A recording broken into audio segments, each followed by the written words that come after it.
বলছি। আমি সুমিতেন্দ্র, আর আমার সাথে রয়েছে প্রত্যয়।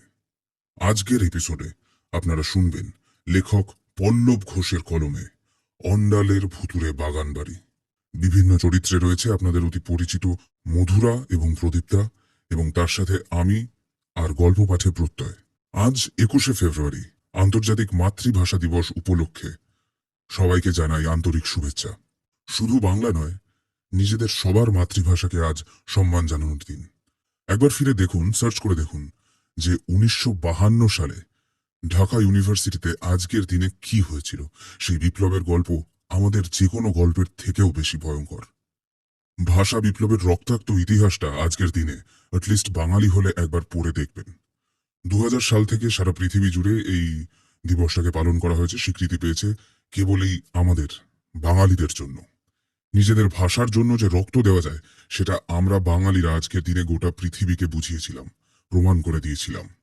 তাহলে আর কথা না বলে শুরু করছি। আড্ডাটা একেবারে গল্পের শেষে হবে।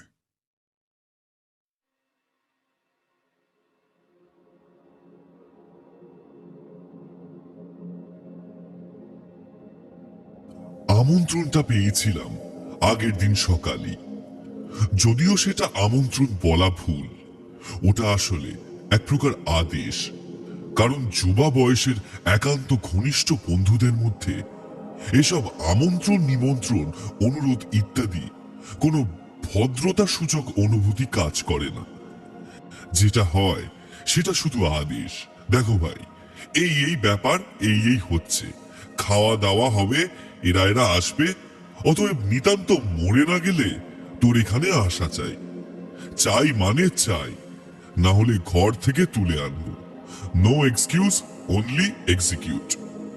বন্ধুমহল থেকে আমার উদ্দেশ্যে এরকম একটা বার্তা অন্তত আমন্ত্রণ হতে পারে না। সেই কলেজ জীবনের পর 2-3 বছর হয়ে গেল, সব ছাড়াছাড়ি হয়েছে। কেউ পড়াশোনার রাস্তায় এখনো হাঁটছে, তো কেউ উপার্জনের রাস্তায় নেমে পড়েছে। আর আমার মতো কেউ কেউ পড়াশোনার রাস্তায় পা আর উপার্জনের রাস্তায় চোখ রেখে যে কোন দিকে হাঁটতে চাইছে তা ভগবান জানে। তা সেই দীর্ঘদিনের বিচ্ছেদের পর আবার আজ সময় এসেছে পুনর্মিলনের। যদিও বেশি নয়, জনাচারেক বন্ধু। খুব গভীর বন্ধুত্ব ছাড়া এসব জিনিসে সময় দেওয়ার মতো আজকের দিনে দাঁড়িয়ে আর কারোরই থাকে না। যদিও দরকার নেই, অধিক সন্ন্যাসীতে বরং গাজনটাই নষ্ট হবে। কলেজের আমরা 4 বন্ধু, আমি, শশী, অজয় আর ব্রজ। আমরা ঠিক করেছি একটু খাওয়া দাওয়া করব একসাথে। বাইরে গ্রাম্য পরিবেশে কোথাও গিয়ে একটু রাত কাটাবো। ঠিক ওরাই করেছিল, তারপর আমাকে টেনেছে আর কি। যাই হোক, পিকনিক স্পট ঠিক করেছে অজয়। অন্ডালের কাছে একটু গ্রামের দিকে একটা বাগান বাড়িতে। ও ওই দিককারই ছেলে, আগে থেকে না জানলেও চলে। জায়গাটা প্রথমে শুনে আমরা তো অবাক। আজ প্রায় 2-3 বছর ওই বাগান বাড়ি লাগোয়া পিকনিক স্পট রাতের জন্য কেউ ভাড়া নেয় না বলে শুনেছি। ওখানে নাকি রাতে অদ্ভুত অলৌকিক সব ঘটনা ঘটে। প্রত্যক্ষদর্শীদের মতে গত 2-3 বছর ধরে ওই বাগান বাড়ির আশেপাশে এমন সব রক্ত জল করা ঘটনা দেখা গেছে, যার পর থেকে কেউ ওখানে এক রাতের বেশি টিকতে পারেনি। অন্ডালে এই বাগান বাড়ির বেশ নাম ডাক ছিল। 5-6 বছর আগে ওখানে বাগান বাড়ির পাশ দিয়ে নতুন রেলপথ বসলে শান্ত পরিবেশের কিছুটা ব্যাঘাত ঘটেছিল। তবে তাতে ওর নাম ডাক এমন কিছু কমেনি। কিন্তু ওসব ভৌতিক ঘটনার পর থেকে এখন তো আর কেউ দিনের বেলার জন্য বাড়ি ভাড়া নেয় না। অজয় যে কেন ওই পাণ্ডব বর্জিত এলাকা পছন্দ করলো কে জানে। না, আমাদের প্রথমটা অমত দেওয়ার কারণ যে পুরোপুরি আমরা ভয় পেয়েছি তা কিন্তু নয়।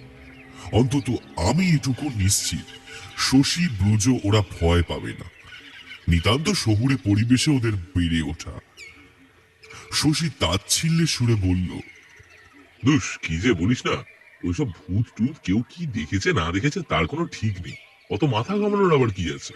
গ্রামের দিকে এইসব একটু আধটু মানে লোকজন। বাগান বাড়ি বন্ধ থাকার অনেক কারণ আছে। ছাড় তো ওইসব। আমি আর ব্রজ ভূতে কিন্তু যে নেহাত অবিশ্বাস করতাম তা কিন্তু নয়। বললাম, কি দরকার ভাই, আরো অনেক তো জায়গা আছে, চল না, ওই বাগান বাড়ি তোকে যেতে হবে। অজয় চোখ গোল গোল করে বলল, হ্যাঁ, ওখানেই যাব। আরে বুঝছিস না কেন, এমনিতেই ওদের বাজার ডাউন, কম পয়সায় বেশ ভালো হয়ে যাবে। আর তাছাড়া এর আগেও আমি ওখানে গেছি, বেশ সুন্দর জায়গা ভাই, মনোরম গ্রাম্য প্রকৃতি। আর ওসব ভূত প্রেত ঝেড়ে ফেলে চলে গিয়ে ওখানে। যেমন ভাবা তেমনি কাজ। পরদিন সব জিনিসপত্র যা লাগবে মোটামুটি নিয়ে ট্রেনেই রওনা দিলাম অন্ডালের উদ্দেশ্যে। ঠিক ছিল, এক রাত থেকে পরদিন সকালে ট্রেনে ফিরে আসা হবে। বাড়ির মালিকের সাথে সব কথাবার্তা বলেই রেখেছিল অজয়। ভোরের ট্রেনে আমরা সব নিয়ে চললাম অন্ডালের উদ্দেশ্যে। ট্রেনে ঘন্টা দুয়েকের রাস্তা, সময় মতোই পৌঁছে গেলাম। এদিককার ট্রেনে খুব একটা ভিড় হয় না। জানালার ধারে সিট পেয়ে সব একসাথে বসে আড্ডা মারছিলাম, আর মাঝে মাঝে খোলা জানালা দিয়ে বাইরে তাকিয়ে দেখছিলাম ট্রেন কিভাবে শহরের ইট কাঠ পাথরের অট্টালিকার পদতলে থাকা রুক্ষ জমি পেরিয়ে ভোরের আলো গায়ে মেখে প্রবেশ করছে শস্য শ্যামলা গ্রাম্য পরিবেশে। শহরের দিকে ঠান্ডার প্রকোপটা একটু কমে এলেও গ্রামের দিকে ভোরবেলায় ভালোই টের পাচ্ছি। মাঝের স্টেশনে দাঁড়ালে মাটির খুঁড়িতে টুকটাক লেবু চা নিয়ে চুমুক দিতে দিতে আড্ডাটা বেশ ভালোই জমে উঠেছিল। অন্ডাল আসতে আমরা ট্রেন থেকে নামলাম। তবে এটা জাংশন, বড় স্টেশন। সেখান থেকে একটা ধ্যান ধ্যানে ট্রেকার ধরে যখন হাইওয়ের পাশে চামারডোবা বলে একটা গ্রামের স্টপেজে নামলাম, তখন আবার চারদিক ফাঁকা। এ কি রে, পাণ্ডববর্জিত দেশ বটে। গ্রামের দিকে শহরের মতো অত লোক বসতি ভিড়ভাড়টা থাকে না মানলাম, কিন্তু হ্যাঁ, আমাদের ওদিকে ওই চন্দননগর দিয়ারার যেসব বাগান টাগান গুলো আছে, ওগুলো মানে ওই টাউন গুলোর কাছাকাছি, কোন কোনটা ভেতরেও। দাঁড়া, ভাড়াটা মিটিয়ে দিই। আচ্ছা, তাহলে এবার যাবার রাস্তাটা অজয়ের মুখে কথা শেষ হলো না, কারণ আমাদের তিনজনের ততক্ষণে দৃষ্টি গিয়ে পড়েছে শশীর ওপর। সে কখন আমাদের থেকে দলছুট হয়ে গেছে খেয়ালই করিনি। দেখলাম ও কখন এক মধ্যবয়স্ক গ্রাম্য সাইকেল আরোহীকে দাঁড় করিয়ে হাত পা নেড়ে ব্যস্তভাবে কি সব কথা বলছে। আমরা তিনজন ব্যাগপত্র টানতে টানতে এগিয়ে গেলাম। দেখলাম লোকটাও চোখ গোল করে বলছে, আপনারা অল্প বয়সের ছেলে ছোকরা, রক্ত গরম, তাই মনে হচ্ছে ওসব ভূত টুত কিছুই না। ভালো কথা বলছি, মিছিমিছি নিজের পায়ে কুড়ুল মারবেন না। যান, ফিরে যান, জায়গাটা খারাপ শুনেননি নাকি? শশী বেশ বিজ্ঞের মতো বলল, শুনেছি শুনেছি, তবে ওটাই আমাদের ভালো জায়গা বলে মনে হয়েছে, তাই ওখানেই যাব। আপনি শুধু যাওয়ার রাস্তাটা বলুন। লোকটা আরেকবার চোখ বড় বড় করে আমাদের চারজনকে দেখে নিয়ে বলল, বেশ, কি আর বলবো, যা ভালো বোঝেন। তবে বারবার বলে দিচ্ছি, ওখানে রাত কাটাবেন না, ও জায়গা মোটেই ভালো না। যতদূর শুনেছি, দিনের বেলাতেও লোকে ও বাড়ির ত্রিসীমানায় ঘেঁষতেও ভয় পায়। এবার আপনাদের ব্যাপার, আমি আর কি বলবো। কোন দিকে? আহ, এই সোজা গেলে বাঁদিকে জামদ্দোবার যাওয়ার মোটা মাটির রাস্তা পড়বে। ও রাস্তা ধরে সোজা কিছুটা গিয়ে আবার বাঁদিকের একটা ইট বিছানো রাস্তা আছে, সেটাই ঘুরে কিছুদিন গেলেই বাগান বাড়ি। মিনিট কুড়ির রাস্তা। লোকটার কথা মতো আমরা পথ ধরলাম। বাগান বাড়িটার বাইরে এসে পৌঁছতেই বুঝলাম শশী নেহাত ভুল কিছু বলেনি। ভূত প্রেত কতটা কি জানি না, তবে বাগান বাড়ির চারধারের পরিবেশটা মোটামুটি সুন্দর আর সবুজ। তবে এ তল্লাটে এখন বহুদিন অপব্যবহারের চিহ্ন স্পষ্ট। মাঝারি গোছের পুরনো আমলের ধাঁচে এই দালান বাড়ি, চারধারে বিশাল বাগান পাঁচিল দিয়ে ঘেরা। তবে অযত্নে এখন বেশ কিছুটা জায়গা আগাছায় ভরে গেছে। বাড়ির ঠিক পিছনেই পুকুর ও তার পাশে পাশে ঘাসের জমি। মোটের উপর একটা বেশ জম্পেশ ডাক সাইটে সাবেকি ব্যাপার। দূরে উঁচু রেল লাইন দেখা যাচ্ছে, তার মানে এখান দিয়ে লাইন গেছে, কিন্তু স্টেশন নেই। বেশ বড় চত্বর নিয়ে তৈরি বাড়িটা। বাগানের ভেতর শ্বেত পাথর দিয়ে বাঁধানো একটা জলের ফোয়ারাও চোখে পড়ল। আশেপাশে ছোট ছাউনি দেওয়া গোল মতো ব্যবস্থা করা। এগুলো বোধহয় যারা এখানে পিকনিক টিকনিক করতেন তাদের জন্যই পরে করা হয়েছে। আমি অবশ্য এর আগে কখনো এখানে আসিনি, তবু দেখেই বোঝা যায় বহুদিন এখানে সেভাবে আর মানুষের পা পড়েনি। বাড়ির মূল ফটকের দরজায় তালা লাগানো। দূর থেকে অন্ধকারে দেখলে ভূতের বাড়ি বলে মনে হওয়াটাই স্বাভাবিক। দিনের বেলাতেই কিরকম গা ছমছম করে। এমন সময় রাস্তার উল্টো দিক থেকে দুজনকে হেঁটে আসতে দেখা গেল।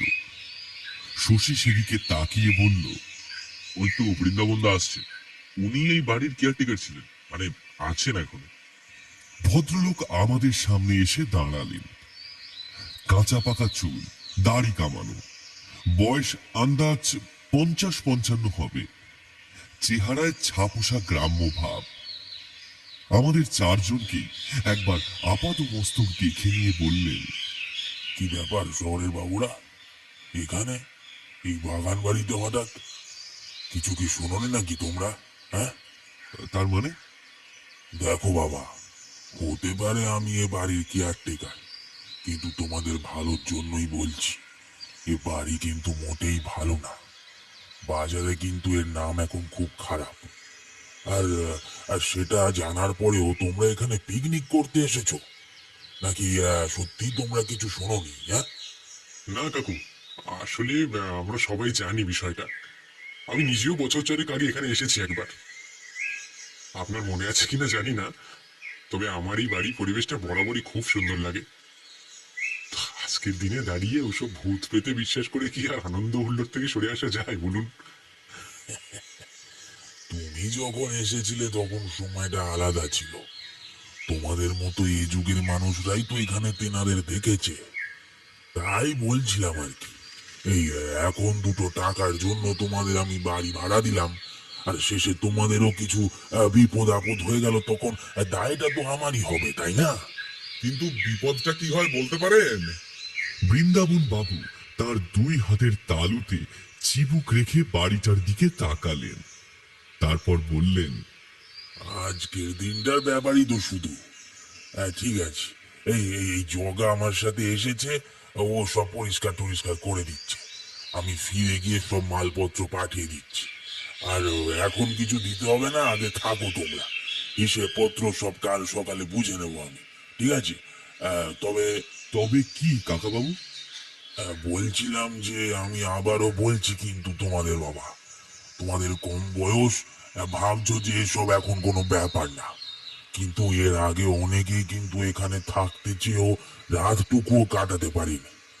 এমনি এমনি তো আর এত সুন্দর বাড়ির নামটা খারাপ হয়নি। রাতে বিপদ আপদ কিছু হলে তখন কিন্তু চিন্তার ব্যাপার হবে একটা।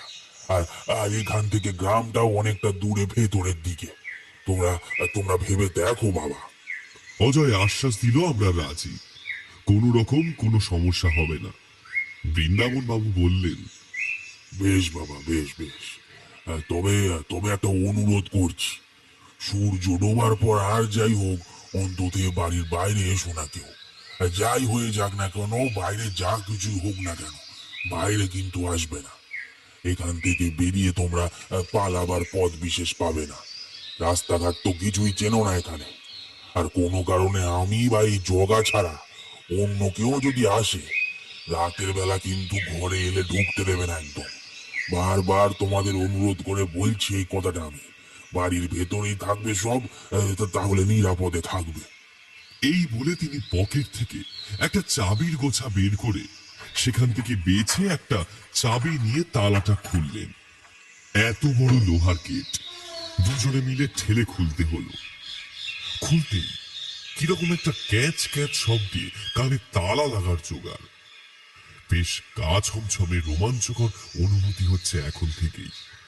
না জানি সূর্যাস্তের পর কি অলৌকিক অদ্ভুত ঘটনা আমাদের জন্য অধীর আগ্রহে অপেক্ষা করে আছে। বৃন্দাবন বাবু আমাদের নিয়ে বাড়ির ভেতরে ঢুকে যেতেই দু হাত নেড়ে শোনাতে লাগলেন এ বাড়ির সব ভূত ভবিষ্যৎ হাল হকিকতের কথা। আমি আর ব্রজ এদিক ওদিক তাকিয়ে দেখতে লাগলাম সবকিছু। সত্যি এখন অযত্নে রয়েছে বটে, কিন্তু আগে যে বাড়ির পরিবেশ কতটা সুন্দর ছিল তা দেখলেই বোঝা যায়। আমরা যত দেখতে লাগলাম তত মনে হতে লাগলো এখানে কি আদৌ ভূতটুত আছে, নাকি সব গাঁজাখুরি গাল গল্প। দেখাই যাক।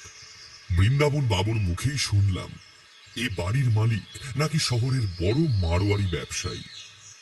অনেক আগে এখানে জমি কিনেছিলেন, তারপর বাগান বাড়িখানা তৈরি করেন জমিদারদের বাড়ির আদলে। বৃন্দাবন বাবুর সাথে পরিকল্পনা করে। বৃন্দাবন বাবুর নিজের ডেকোরেটার্সের ব্যবসা আছে। বাড়ির পিকনিক অনুষ্ঠানে তিনি বাসনপত্র থেকে লেপ তোষক বালিশ লাইট জেনারেটর সব ভাড়া দেন। অন্ডালের এই বাগান বাড়ি আগে বিয়ে বাড়ির লজ পিকনিক স্পট এসবের জন্য ভাড়া দেওয়া হতো। একটা সময় চুটিয়ে ব্যবসাও করেছিল এরা, কিন্তু তারপরেই এর এমন অবস্থা হয়। গোটা বাড়িটাই পাথর দিয়ে মেঝে বাঁধানো, ঘরগুলোও বেশ সুন্দর। তবে এতদিন বন্ধ থাকার ফলে বাড়ির ভেতর কিরকম একটা চাপা সোদা গন্ধ। জগা আমাদের জন্য নিচ তলাতেই একটা বড় ঘরের ব্যবস্থা করে দিলে। ঘরে বেশ বড় একটা খাট রয়েছে, তার সাথে আলমারিও আছে, দুটো একটা চেয়ার টেবিল, এসব টুকটাক আসবাবপত্র। সবকিছু পরিষ্কার হবার পর বৃন্দাবন বাবু বললেন, বাথরুমের সব কলেই জল টল আছে, খালি ওই খাওয়ার জলের ব্যবস্থাটা আমি করে দিচ্ছি। আশা করছি কোনো অসুবিধা হবে না তোমাদের। আর ওই আমি ডেকোরেটার্সের জিনিস যা যা লাগবে সব পাঠানোর ব্যবস্থা করছি। তবে হ্যাঁ, ওই যে কথাটা বলে গেলাম সেটা কিন্তু বাবা মনে রেখো। তারপর উনি বেরিয়ে গেলেন। আধ ঘন্টার মধ্যে ইঞ্জিন ভ্যানে বাসনপত্র জলের ড্রাম সব এসে গেল। বৃন্দাবন বাবু ভুল কিছু বলেননি। এখানে আশেপাশে কোনো জনবসতি নেই। গলা ফাটিয়ে চিৎকার করলেও কেউ শুনতে পাবে বলে মনে হয় না। যাই হোক, জল বাথরুম সবকিছুরই বেশ সুন্দর ব্যবস্থা ছিল। জামা প্যান্ট ছেড়ে হাত মুখ ধুয়ে আমি ঘরে এসে একটু বসলাম। বেলা প্রায় 10টা বাজে। ওদিকে শশী আর অজয় মাছ মাংস সব ধোয়াধুয়ির কাজে লেগে পড়েছে। রান্নার গ্যাস ওভেন সবকিছুর ব্যবস্থাই করা হয়েছে। ঘরের পেছনের দিকে জানালাটা খুলে দিলাম, আর সাথে সাথে কিরকম একটা দমকা ঠান্ডা হাওয়া ঘরে এসে ঢুকলো। সেই সাথে কিরকম একটা পচা মতো গন্ধ। জানালার বাইরেটা বরাবর ঘাস জমি, অনতি দূরে ভাগার টাকার আছে বলে মনে হয়। ওই সিগারেট? হ্যাঁ রে। কথাটা শুনে পেছনে ঘুরে তাকালাম। ব্রজ আমার পিছনে একটা জ্বলন্ত সিগারেট মুখে নিয়ে দাঁড়িয়ে, হাতে আরেকটা সিগারেট আর দেশলাই প্যাকেট। সিগারেটটা নিয়ে ধরানোর জন্য হাওয়া থেকে বাঁচতে জানালার ধার ছেড়ে ভেতরের দিকে এলাম। সিগারেটটা সবেমাত্র ধরিয়ে একটা টান দিয়েছি, তারপর ব্রজ চিৎকার। আমি রীতিমতো চমকে উঠে পিছনে ঘুরে তাকালাম। এগিয়ে গিয়ে দেখি সে ভয়ার্ত চোখে তাকিয়ে জানালার বাইরে ঘন ঘন নিঃশ্বাস পড়ছে। তাকে জিজ্ঞাসা করলাম, কিরে কি হয়েছে, অমন চিৎকার করলি কেন? ব্রজ একটা ঢোক গিলে একটু হাঁপ ধরা গলায় বলল,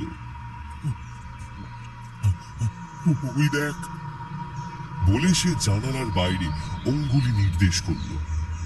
তার নির্দেশ অনুসরণ করে জানালার বাইরে তাকিয়ে দেখি সে দেখাচ্ছে হাত 10 দূরে একটা বড় তেঁতুল গাছের গোড়া। সেখানে পড়ে একটা মাথার খুলি, দেখে মনে হয় গরু বা মোষ জাতীয় প্রাণীর হবে। জিনিসটা অপ্রত্যাশিত হলেও নেহাত ভীতিপ্রদ নয়, অন্তত ব্রজর চিৎকার করার মতো তো নয়। তাকে বললাম, কিরে এতে এত চিৎকার করার কি আছে? ব্রজ একবার চোখ কচলে ভালো করে বাইরের দিকে তাকালো, তারপর একটু থিতু হয়ে আবার বলল, ওখানে একটা মরার খুলি এইমাত্র ছিল। হ্যাঁ, ও তো গরু বা মোষের হবে। সামনে ভাগার টাগার আছে হয়তো, কুকুর শিয়াল মুখে করে এনে ফেলেছে। না রে ভাই, শুধু গরুর নয়, তাহলে তো ভয় পেতাম না, কিন্তু আমি দেখলাম ওটার পাশে একটা মানুষের মাথার খুলি পড়ে। খুলিটা কিরকম বিভৎস ভাবে যেন আমার দিকেই তাকিয়ে। এ দিন দুপুরে নেশা করেছিস নাকি? কি উল্টো পাল্টা বকছিস? কোথায় মানুষের কুলি? না রে ভাই, বিশ্বাস কর, আমি স্পষ্ট দেখেছি এই মাত্র দুটো খুলি পাশাপাশি পড়ে। এই মাত্র ছিল। মানুষের খুলিটা যে কোথায় উধাও হয়ে গেল। ব্রজ কি দেখেছে তা আমি জানি না, তবে ও যে ভয় পেয়েছিল তা ওর চোখ মুখ দেখে স্পষ্ট বোঝা যায়। আচ্ছা ছাড়, জানালাটা এখন বন্ধ কর, চল বাইরে চল। শশী অজয় ওরা কি করছে দেখি, আয় আয়। এরপর আমরা বন্ধুরা মিলে রান্না বান্নার কাজে ব্যস্ত হয়ে পড়ি। খাওয়া দাওয়া, হাসি মজা, আড্ডা আর সিগারেটে মেতে উঠতে থাকে আমাদের ছোট্ট চড়ুই ভাতি। তবে সকালের ওই ঘটনার পর থেকেই বেশ লক্ষ্য করছিলাম ব্রজ বারবার কিরকম যেন অন্যমনস্ক হয়ে থাকছিল। মাঝে মাঝে কিরকম একটা সন্দেহের চোখে এদিক ওদিক তাকাচ্ছে। আমি বাকিদের ওই ঘটনা নিয়ে কিছু বললাম না। আড্ডার এক ফাঁকে ব্রজকে আলাদা করে ডেকে বললাম, এই কি ব্যাপার বলতো, তখন থেকে তোকে কিরকম অন্যমনস্ক লাগছে? তোর শরীর টরীর ঠিক আছে তো? ব্রজ চিন্তিত মুখে বলল, দেখ, তুই বিশ্বাস করবি কিনা জানি না, কিন্তু আমার মনে হচ্ছে কেউ যেন লুকিয়ে লুকিয়ে আমাদের ওপর সবসময় নজর রাখছে। কিরকম তীক্ষ্ণ সেই চোখের দৃষ্টি, কিন্তু কোথাও তাকে দেখতে পাচ্ছি না। বুঝলাম, হয়তো ভুতুরে বাড়ির কথা শুনে আর ওরকম গাছতলায় মরার মাথার খুলি দেখে ব্রজর মনে ভয় ঢুকেছে। ওর মন থেকে এসব ভাবনা দূর করার জন্য ওকে নিয়ে রান্নার কাজে লাগালাম। রান্না বান্না হওয়ার পর বাথরুমের বদলে বাইরের কল পাড়ে খোলা আকাশের নিচে টিউবওয়েলে স্নান সেরে দুপুরের খাওয়া সারলাম।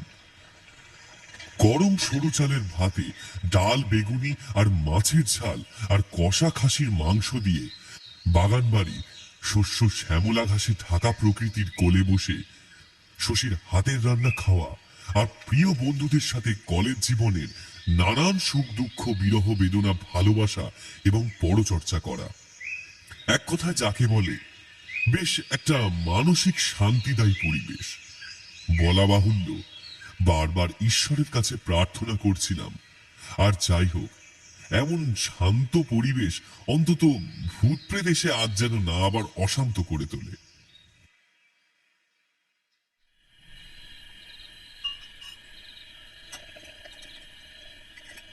সন্ধ্যায় বাগানের আলো জ্বালিয়ে বারান্দায় চেয়ারে বসে চায়ের কাপে চুমুক দিচ্ছি আমি আর ব্রজ। শশী ঘরে শুয়ে এখন ঘুমোচ্ছে। ওর ওই একটাই বদ অভ্যাস, কলেজের ক্লাস হোক, বাড়ি হোক কিংবা কোথাও ঘুরতে যাওয়া, শশী ঘুমাবেই। এমনিতেও ও বরাবরই একটু ঘুম কাতুরে। চায়ে চুমুক দিতে দিতে আমরা কথা বলতে ব্যস্ত। আচমকা খুব কাছেই কোথাও একটা বিকট ডাক শোনা গেল। আমরা দুজন চমকে উঠে অবাক হয়ে একে অপরের দিকে তাকালাম। এটা কিসের চিৎকার? গরু বলে মনে হচ্ছে না। কোনো গরু কখনো এতটা বিকট চিৎকার করতে পারে বলে আমি আগে কখনো শুনিনি। কিন্তু বিস্ময়ের এখানেই শেষ নেই। গরুটা কোথা থেকে ডাকলো আমরা সেটা ভাবছি, এমন সময় আবার একটা বিকট চিৎকারে আর গোঙানির শব্দ শোনা গেল আমাদের পেছনে।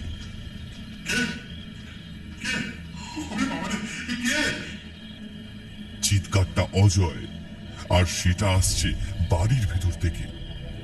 এরকম পরপর দুটো আকস্মিক অপ্রত্যাশিত ঘটনায় আমরা রীতিমতো স্তম্ভিত হয়ে গেলাম। বিস্ময়ের ঘোরটা কাটতে আমরা দুজন এক ছুটে ঘরের ভেতরে ঢুকলাম। ভয়ানক ব্যাপার, দেখি বাথরুমের দরজার সামনে কোমরে গামছা জড়ানো অবস্থায় মুখ থুবড়ে পড়ে আছে অজয়। বুঝলাম তার জ্ঞান নেই। ধরাধরি করে আমরা দুজন তাকে নিয়ে ঘরে এলাম। হতবাগা শশীটার তাও ঘুম ভাঙেনি। তাকে জাগানো হলো। অজয়ের এই শালা, চোখে ওঠ মুখে না। জল দেওয়া চুপ হলো। করে ঘুমাচ্ছে। মিনিট 10 পরেই তার জ্ঞান ফিরে এলো। কি হয়েছে রে? একটু জল খেয়ে থিতু হয়ে বসতেই তাকে শুধলাম।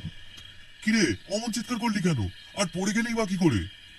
অজয় মাথায় হাত দিয়ে কাঁপা কাঁপা গলায় বলল, আরে আরে বাথরুমে গিয়েছিলাম ফ্রেশ হতে, তো হাত মুখ ধুচ্ছি, হঠাৎই মনে হলো পাশের দেওয়ালের ওই ছোট ভেন্টিলেটরটা দিয়ে তাকালাম একবার, তো দেখি দেখি অন্ধকারে দুটো লাল জলজলে চোখ আমার দিকে তাকিয়ে।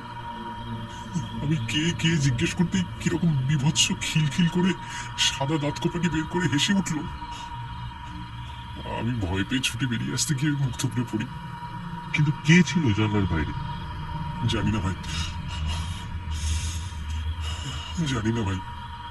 অন্ধকারে কেবল একটা কুচকুচে কালো মুখ আর দুটো লাল চোখ আর ওই সাদা দাঁত কপাটি, আর কিছুই বুঝতে পারিনি আমি। ব্রজ এবার ভয়ার্ত চোখে আমার দিকে তাকিয়ে বলল, দেখলি দেখলি, আমি বলেছিলাম না, কেউ আমাদের উপর সবসময় নজর রাখছে। আরে ছাড় তো, কোথায় কি দেখেছে তা নিয়ে সব আবার। চল দেখি একটু কফি করি। কফি খা, এই ঠান্ডায় ভালো লাগবে, মাথাটাও হালকা হবে।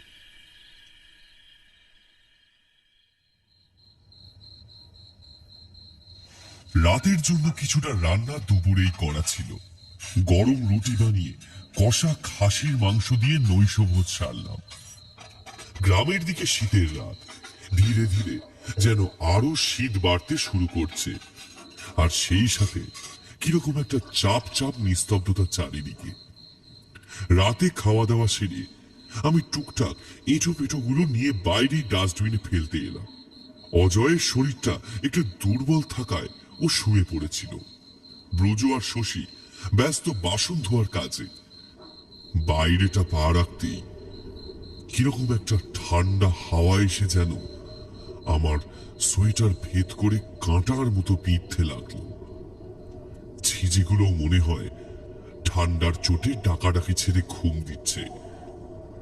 ঠান্ডায় হু হু করতে করতে যেখানে ডাস্টবিন রাখা থাকে সেখানে এসে দেখি ডাস্টবিন নেই। কি ব্যাপার, গেল কোথায়? এদিক ওদিক তাকাতে তাকাতে হঠাৎ বাড়ির ওপাশের ঝোপটা থেকে একটা খসখস শব্দ কানে এলো। এগিয়ে গেলাম। এদিকটা আলো একটু কম। চোখে পড়ল ঝোপের পাশে ডাস্টবিন উল্টে পড়ে আছে। সকালে সব নোংরা প্যাকেট, খাবার অবশিষ্টাংশ, মাংসের হাড়, মাছের কাঁটা হেতাওতা ছড়িয়ে ছিটিয়ে আরো কিছুটা দূরে আবছা আলো আধারিতে গা মিশিয়ে কালো মতো বড় কি একটা চার পেয়ে জন্তু খুঁটে খুঁটে খাবারগুলো শুকছে। ওটা আবার কি? কুকুর শিয়াল বলে তো মনে হচ্ছে না। এই হাট হাট করতে করতে দু পায়ে গিয়েছি। এমন সময় মনে হলো জন্তুটা যেন আমার কথা শুনতে পেয়েছে। সে নড়ে চড়ে উঠল আর আমাকে রীতিমতো আরো হতচকিত করে দু পায়ে খাড়া হয়ে দাঁড়ালো।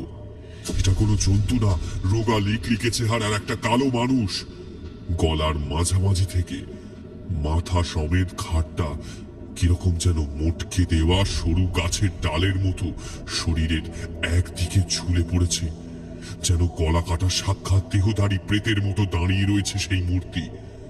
তার জলজলে নিষ্পলক দুই গোল চোখের দিকে তাকালে সহসা বুকের রক্ত হিম হয়ে আসে। আমি থমকে দাঁড়িয়ে গেলাম। দম বন্ধ করা একটা পরিস্থিতি। আমরা পরস্পরের দিকে তাকালাম। আমার মুখ দিয়ে কথা সরছে না। বুঝতে পারলাম উত্তেজনায় গায়ের লোম যেন রীতিমতো খাড়া হয়ে উঠেছে। কতক্ষণ এভাবে তাকিয়েছিলাম খেয়াল নেই। মানুষ সদৃশ ওই জিপটা পেছনে ঘুরে দাঁড়ালো, তারপর এক ছুটে অন্ধকারের মধ্যে কোথায় যেন মিলিয়ে গেল। ভয় বিস্ময় বিহ্বল হয়ে আমি অপ্রতিমের মতো তাকিয়ে রইলাম সেই অজানা অলৌকিক রহস্যে ঢাকা অন্ধকারের দিকে।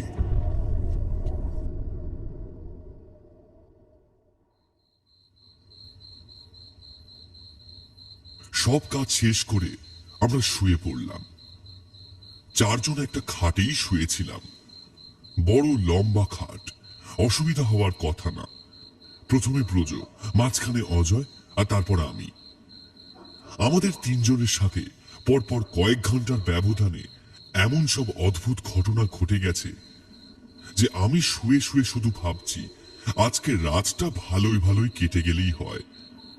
ব্রজ, অজয় না হয় মানলাম চোখের ভুলে অনেক কিছু দেখতে পারে, কিন্তু আমি একটু আগে নিজের চোখের সামনে সজ্ঞান যে বিভৎস মূর্তিকে আমি ডাস্টবিনের নোংরা মাংসের হাড়ে মুখ দিতে দেখেছি, তারপর আমার মনে অন্তত ব্রজ আর অজয়কে নিয়ে কোনো সন্দেহ নেই। আমি একটু আগে বাগানের ঘটনাটা আর ওদের জানাইনি, পাছে ভয় পায়।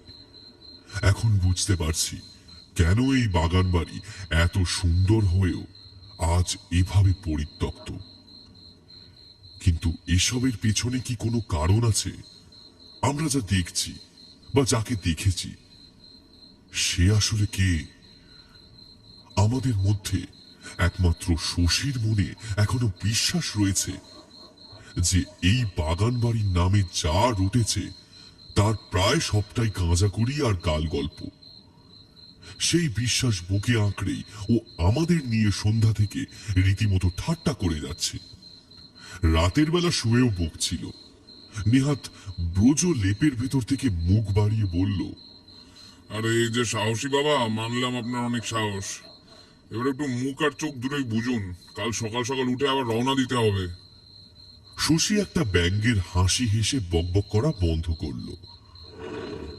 আমার বরাবরই একটু গভীর রাতে ঘুম আসার অভ্যাস। শুয়ে থাকলেও কিছুতেই আর ঘুম আসে না। পাশে অজয় কখন ঘুমিয়ে পড়েছে। শশী আর ব্রজর ঘন ঘন নাসিকা গর্জনের শব্দের ছন্দ অত্যন্ত বিরক্তি সত্ত্বেও কানে ঢোকাতে ঢোকাতে যখন আমি তন্দ্রাচ্ছন্ন হয়ে পড়েছি, এমন সময় একটা শব্দে আমার তন্দ্রা ভাবটা একটু যেন কেটে গেল। এটা কি? গরুর ডাকের মতো শব্দ মনে হচ্ছে।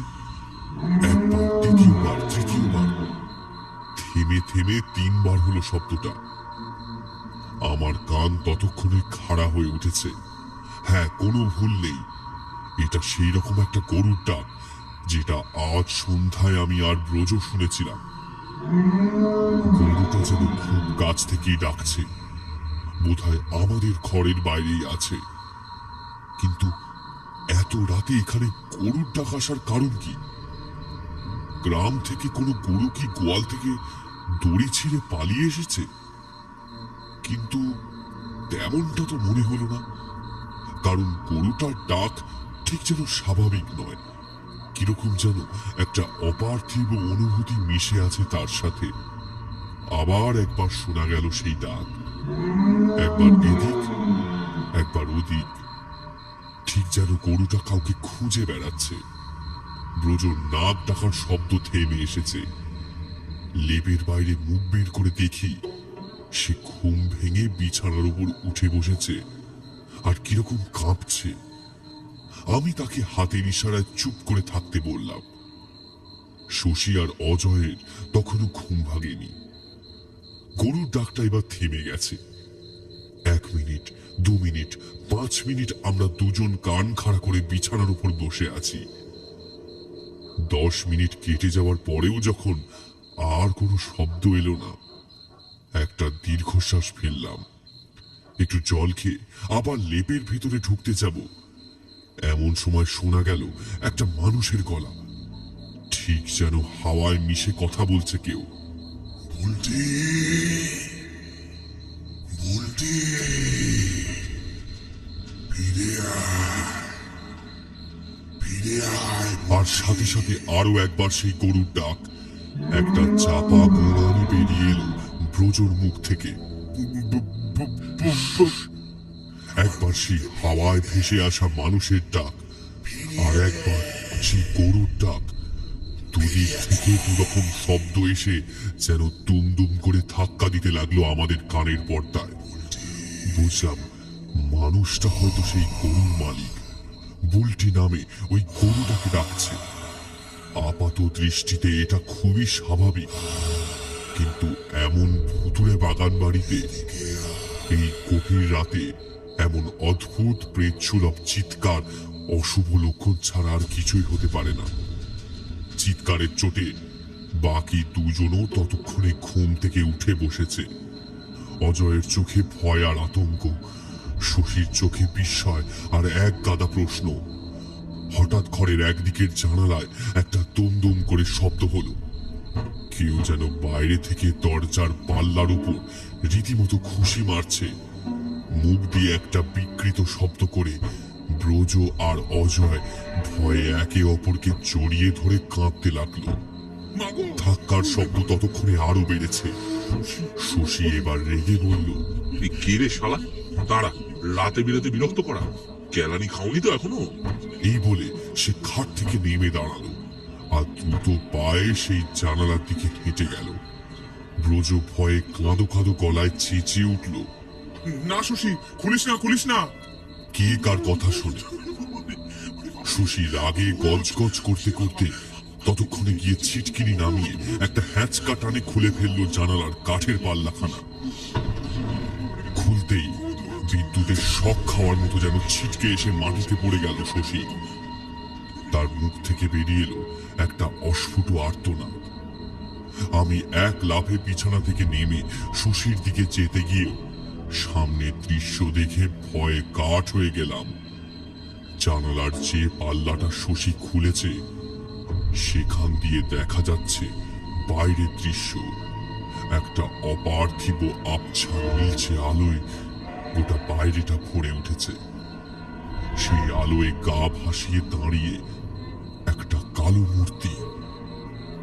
সেই মূর্তি, হ্যাঁ সেই মূর্তি যাকে আজ রাতেই আমি ডাস্টবিনের কাছে দেখেছি, এবার আরো বীভৎস, আরো ভয়ঙ্কর। ফাটার মতো জ্বলন্ত দুই চোখ, গলাটা অর্ধেক ছিঁড়ে কেউ যেন একদিকে ঝুলিয়ে দিয়েছে। মাথাটা বীভৎসভাবে ঘোরানো, চোখে মুখে ক্রোধের অভিব্যক্তি স্পষ্ট। কুচকুচে কালো কঙ্কালসার দেহধারী এই প্রেত রীতিমতো ভয়ে কাঁপিয়ে দিয়েছে চারজন রক্ত মাংসের মানুষকে। একটা ঘ্যার ঘ্যারে গলায় সে বলে উঠল, বুলটি, বুলটি, ফিরে আয়, ফিরে আয় বুলটি,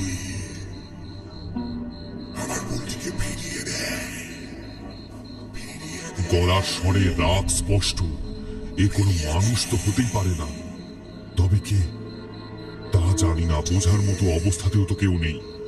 একটা বিকট মরা পচা গন্ধে ভরে উঠেছে আশেপাশের বাতাস, আর সেই সাথে সেই মূর্তির অনবরত গলার আওয়াজ।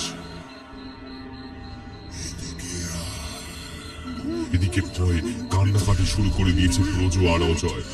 আমার হাতে পায়ে যেন আর কোনো সার নেই। যেখানে দাঁড়িয়েছিলাম সেখানে ধপ করে মাটিতে বসে থর থর করে কাঁপতে লাগলাম। চোখের সামনে এই দৃশ্য না দেখলে আমার বোধহয় বিশ্বাস হতো না। এই বাগান বাড়ি ভুতুড়ে, বাস্তবিকই ভুতুড়ে। শশী এবার চিৎকার করে উঠে সশব্দে জানালাটা বন্ধ করে দিল, আর সেই সাথে আরো দুবার দুমদুম ধাক্কার শব্দ কানে এলো। আমি এবার মুখ খুললাম। শশী, আর জানলা খুলিস না শশী, ফিরে আয়, ফিরে আয়। সেই আতঙ্কের রাত আমরা কি করে কাটিয়েছিলাম তা আমরাই জানি। সারা রাত সেই গরুর ডাক আর সেই ভুতুরে ডাক। কোথায় শহরের ইট কাঠ পাথরের অট্টালিকায় ঘেরা ব্যস্ত কোলাহলময় জীবন, আর কোথায় গ্রামের এই নির্জন বাগান বাড়িতে অলৌকিক প্রেতের মুখোমুখি হওয়া।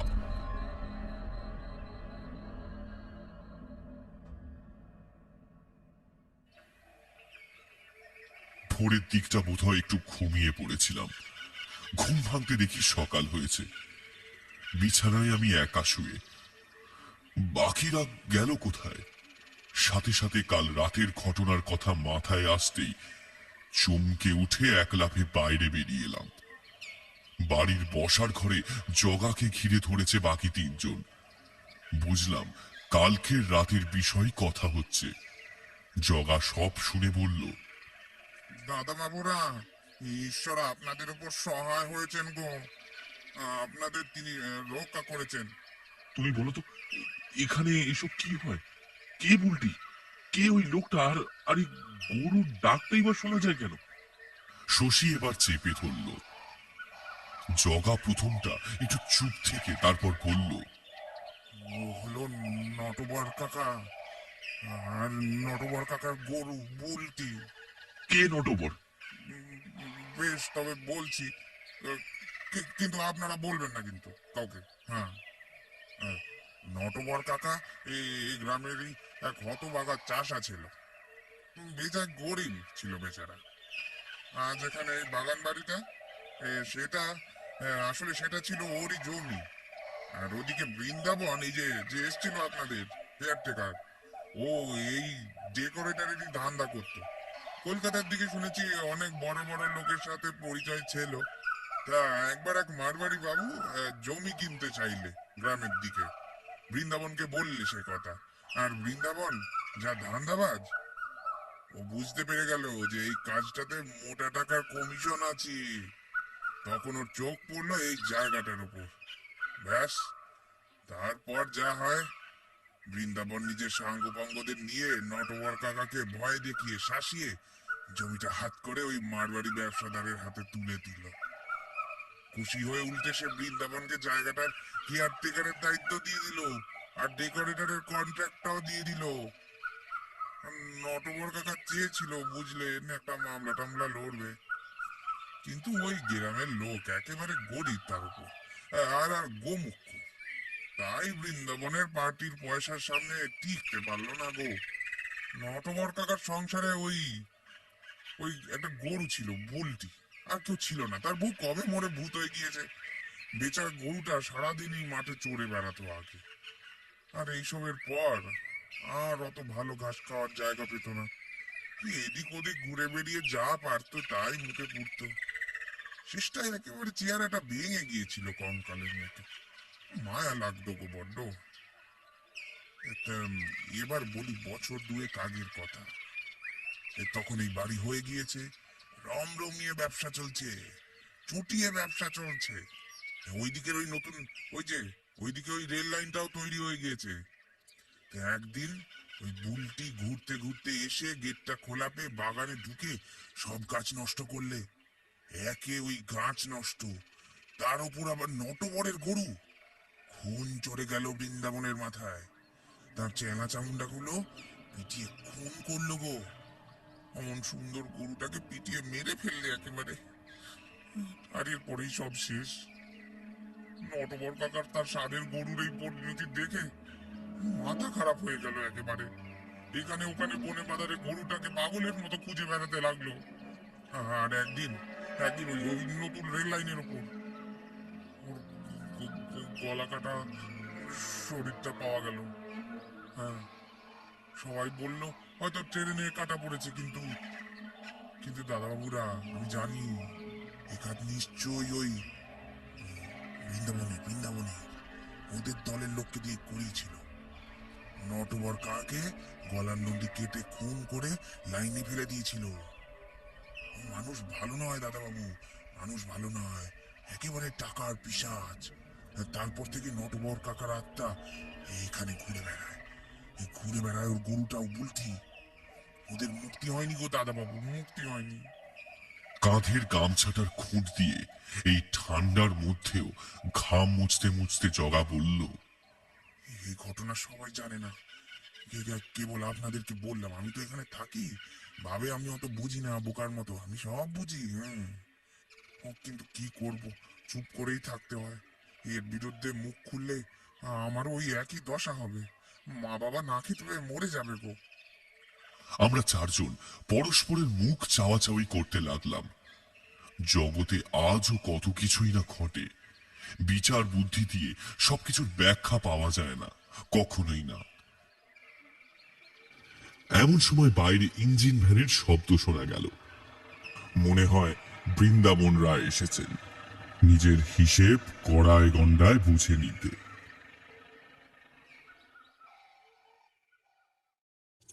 শেষ হলো আমাদের